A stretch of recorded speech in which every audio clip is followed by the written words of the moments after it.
ناظرین، میں ہوں امتیاز عالم بدلوں کی نشریات میں اپنے پروگرام انگیخت کے ساتھ۔ آج کا دن بہت اندوہناک تھا۔ پاکستان کے چوٹی کے صحافی ارشد شریف کو لحد میں اتار دیا گیا۔ ان کے جنازے میں ہزاروں سوگواروں نے شرکت کی۔ ارشد شریف پاکستانی صحافت کے پہلے شہید نہیں ہیں۔ اس سے پہلے بھی 130 کے قریب صحافی پچھلے 20-22 سال میں مارے گئے ہیں۔ جن کی طرف انگلیاں اٹھیں یا جس طرف اشارے گئے اور جس طرف شہادتیں نظر آئیں، قانون حرکت میں نہ آ سکا۔ قانون کے لیے وہ علاقہ غیر تھا۔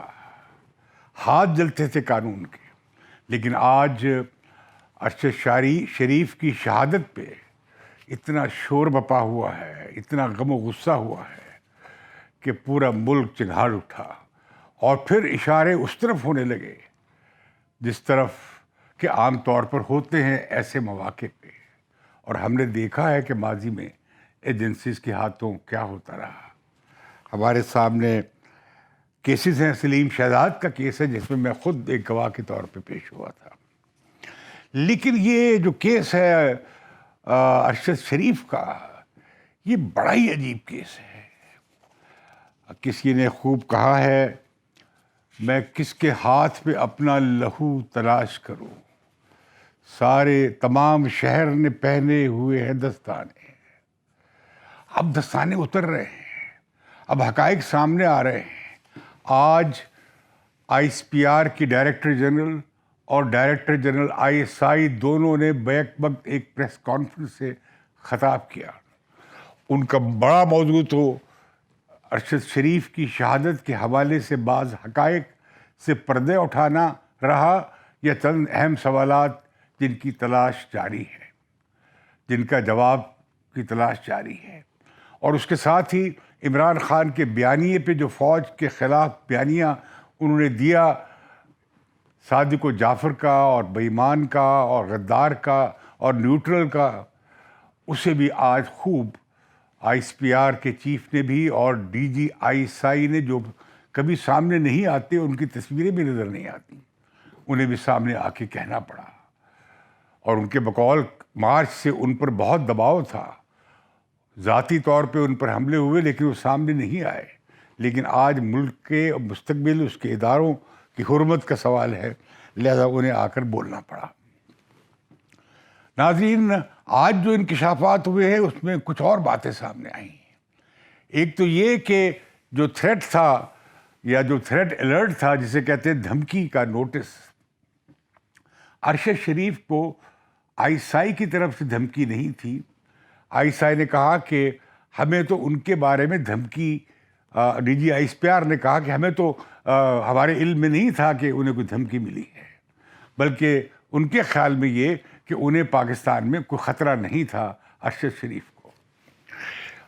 بلکہ انہوں نے کہا کہ یہ جو تھریٹ الرٹ تھا، یہ جاری کیا خیبر پختونخوا کی حکومت نے، اور خود اس کے چیف پروٹوکول افسر نے، چیف منسٹر سیکریٹریٹ کے، انہیں خدا حافظ کہا، کلیئرنس دلوائی پشاور ایئرپورٹ پر، باچا خان ایئرپورٹ پر دبئی جانے کے لیے۔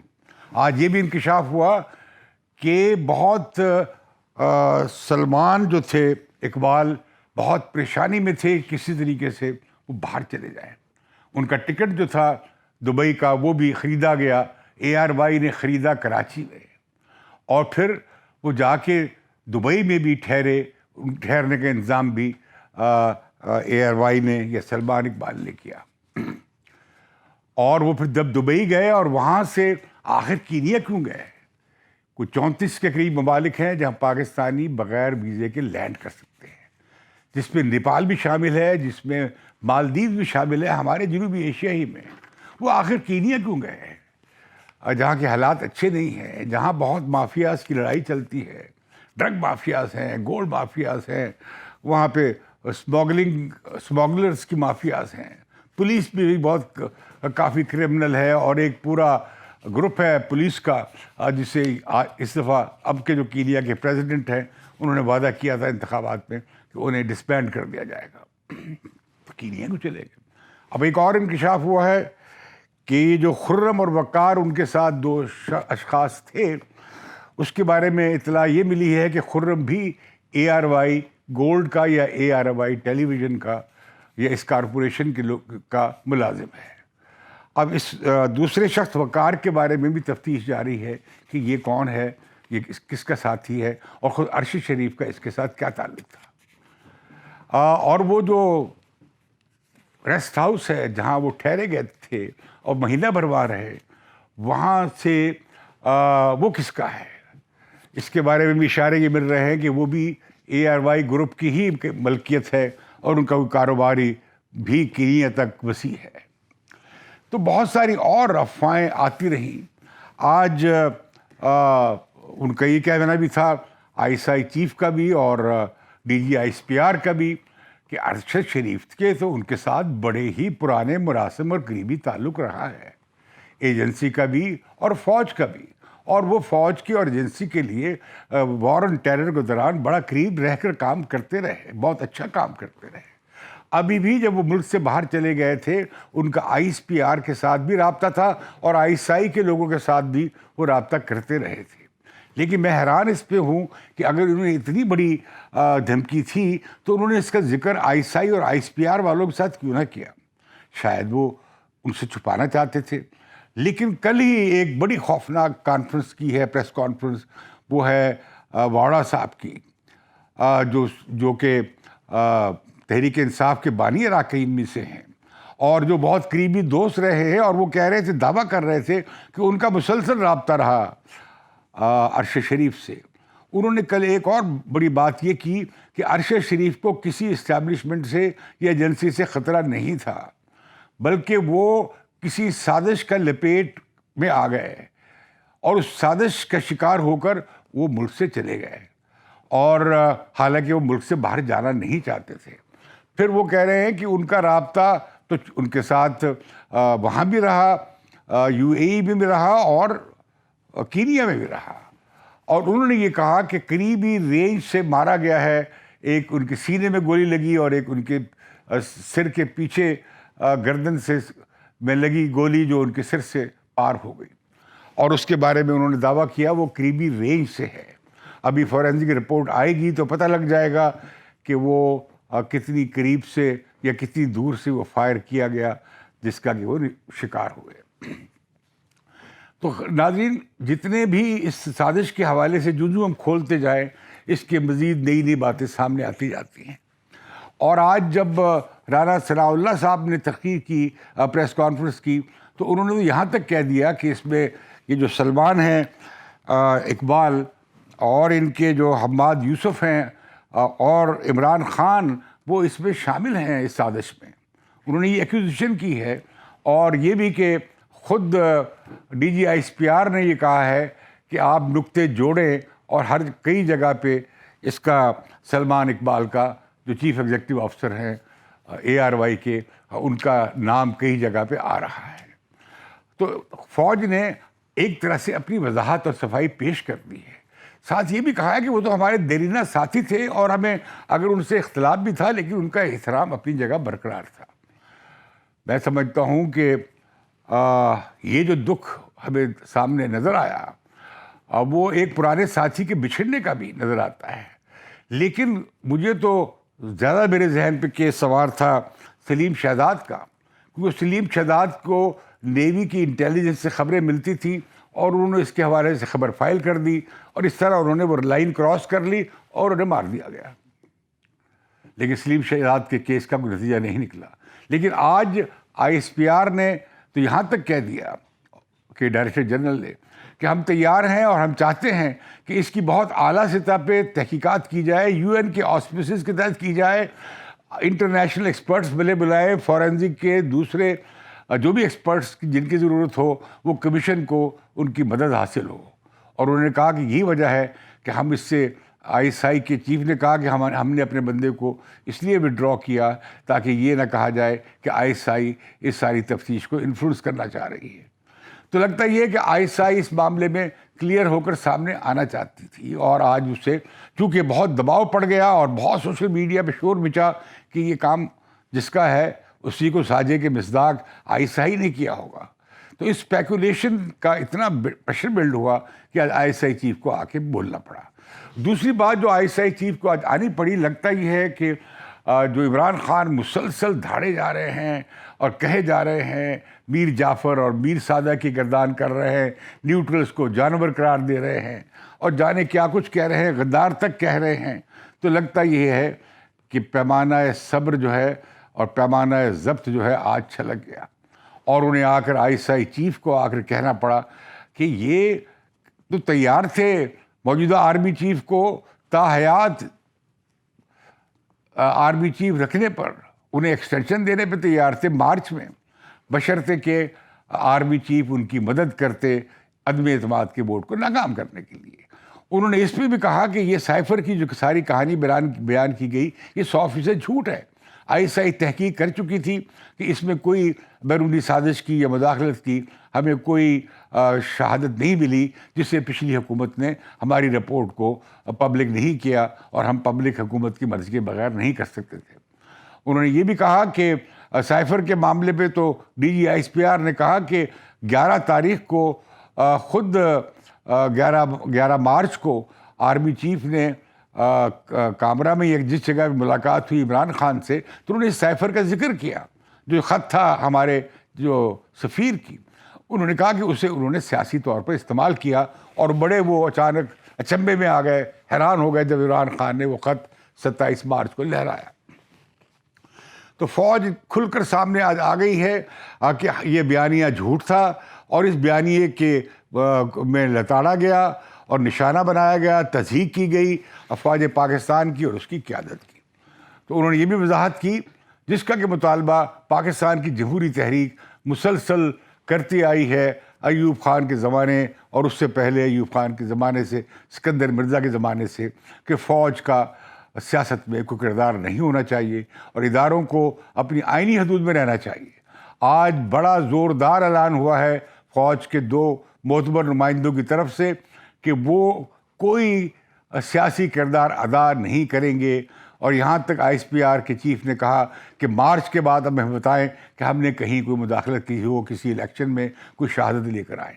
مارچ سے پہلے کی مداخلتوں کو، یہاں تک کہ چیئرمین سینٹ کے الیکشن تک کی مداخلت پہ وہ انہوں نے یہ نہیں کہا کہ لائیے اس بارے میں شہادت لے کر آئیں. انہوں نے کہا اس کے بعد کی بات بتائیے کہ ہم نے کوئی سیاست میں حصہ لیا ہو.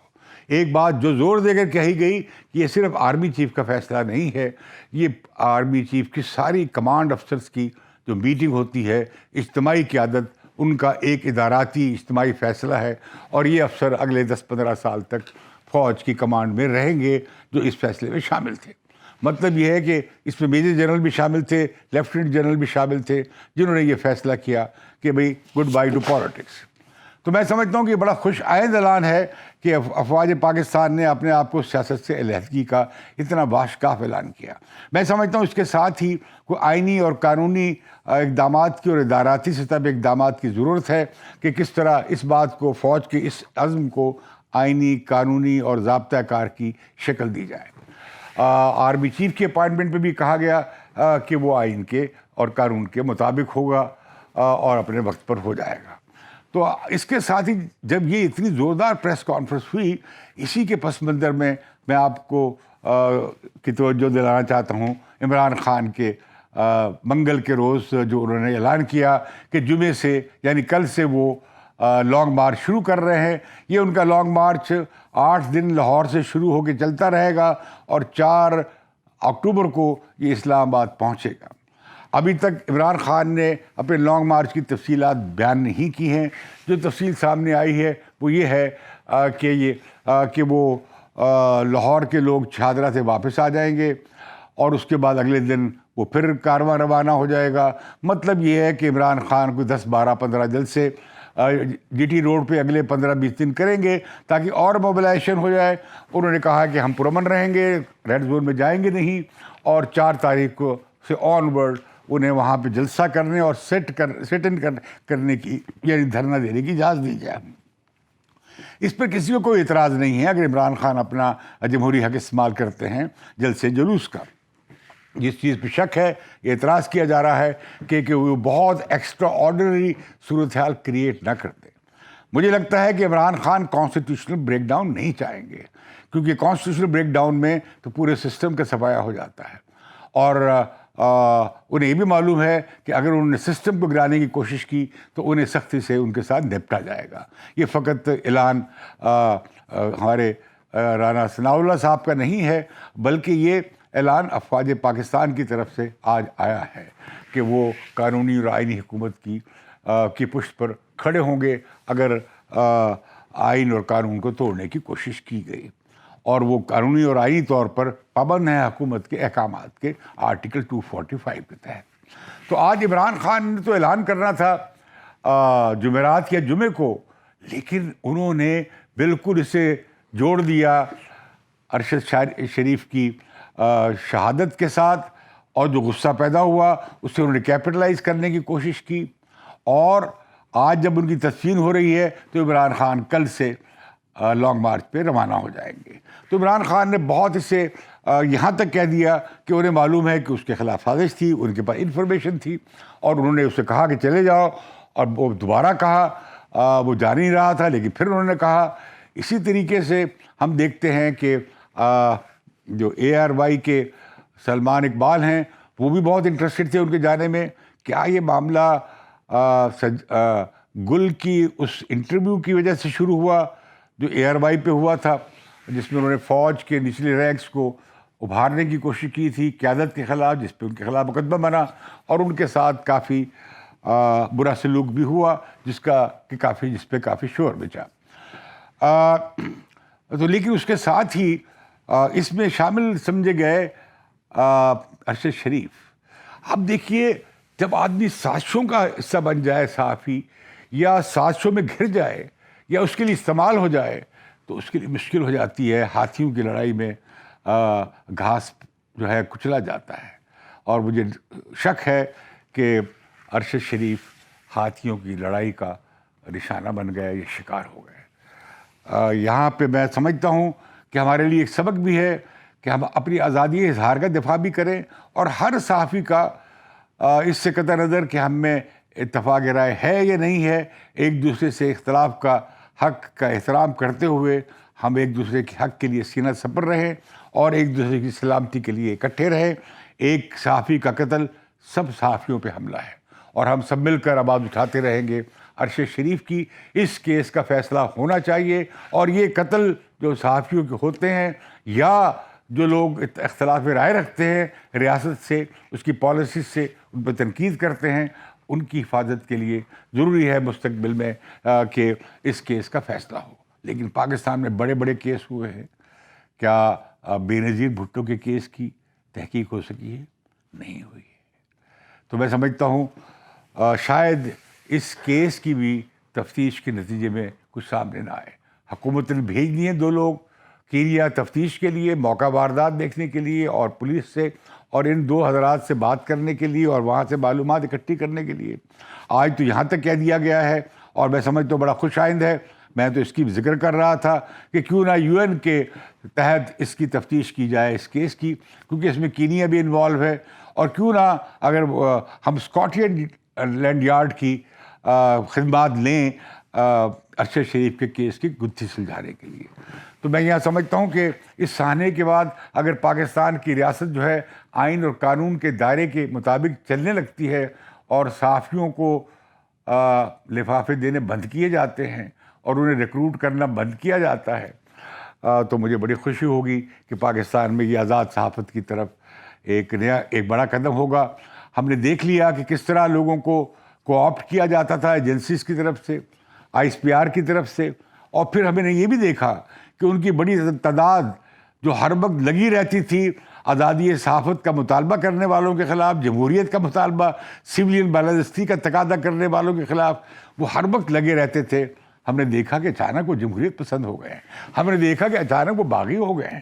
ہمیں انہیں خوش آمدید کہتے ہیں اپنے ڈیموکریٹک رینکس میں، لیکن انہیں اپنے ماضی پہ غور کرنا چاہیے کہ وہ پاکستان میں کیا کرتے رہے، وہ کس طرح مختلف طرح کی جو کیمپین چلی سیاستدانوں کو بدنام کرنے کی، اور جو کیمپین چلی اکاؤنٹیبلٹی کی، جھوٹی اکاؤنٹیبلٹی کی، اس میں وہ کس طرح انسٹرومنٹ بنے، اس پر انہیں شرمندہ تو ہونا چاہیے. انہوں نے سیاستدانوں کو بدنام ہی نہیں کیا، جمہوریت کو بدنام بھی کیا. بڑے بڑے پاٹے خان آ کے جمہوریت پہ لیکچر دیتے تھے، جمہوریت تو یہ نہیں ہوتی، جمہوریت تو وہ نہیں ہوتی. حالانکہ وہ خود سب سے بڑے جمہوریت پسند، جمہوریت دشمن تھے، جمہوریت پسند نہیں تھے. ہم انہیں آج بھی دیکھتے ہیں ٹیلی ویژن اسکرینس پہ، جہاں سے وہ نوٹس لے کر آتے ہیں، ہدایات لے کر آتے ہیں. یہ سلسلہ بند کرنا چاہیے. اور یہ جو ہائبرڈ وارفیئر ہے، اس میں صحافیوں کا استعمال بند کرنا چاہیے. اب صحافیوں کو بھی سیکھنا چاہیے کہ اگر آپ مدد لیں گے، ایسے سہارے لیں گے، تو اس کے انجام بھی اچھا نہیں ہوتا.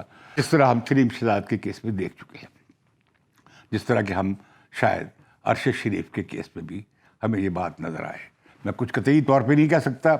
میں ارشد شریف کا کہ حق کے آزادی کا اور حق کے اظہار کا بڑا قائل تھا، قائل ہوں، اور ان کی شہادت پہ غمزدہ ہوں، اور ان کے خاندان کے غم میں برابر کا شریک ہوں، اور میں ان کی مغفرت کی دعا کرتا ہوں. تو مجھے بدلوں کی نشریات سے اجازت دیجیے. ایک اور خون ناحق ہوا، کاش اس خون ناحق کی تفتیش ہو سکے اور ہاتھ قاتلوں تک، اصل قاتلوں تک پہنچ سکے. مجھے اجازت دیجیے. بدلوں کی نشریات کو ضرور سبسکرائب کیجیے.